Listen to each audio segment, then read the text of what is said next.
Hi friends, welcome to life lessons by Satya. మీరు చూసిన వీడియోలో మీకు కనిపిస్తుంది నంద్యాల జిల్లా ఆళ్లగడ్డ నియోజకవర్గం యొక్క ఎమ్మెల్యే శ్రీ భూమా అఖిలప్రియ గారండి.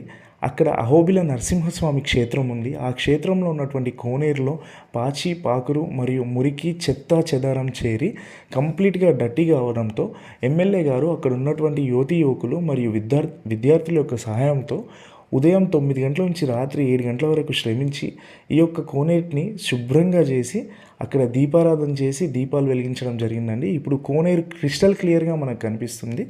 వీడియోలో ఉన్నటువంటి సెకండ్ పార్ట్లో మీకు కనిపిస్తుంది వరంగల్ జిల్లా 1000 స్తంభాల గుడిలో ఉన్నటువంటి కోనేరు అండి.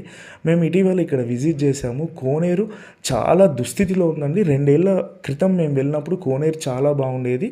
ఈ కోనేరు ఇంత డర్టీగా అవడంతో ఇక్కడ ఉన్న తాబేళ్ళకు కూడా ఇబ్బంది కలిగింది. మన వరంగల్ ఎమ్మెల్యే మరియు మంత్రివర్యులు కొండా సురేఖ గారు దీనిపై ఏదన్నా యాక్షన్ తీసుకోవాలని మేము కోరుతున్నాం.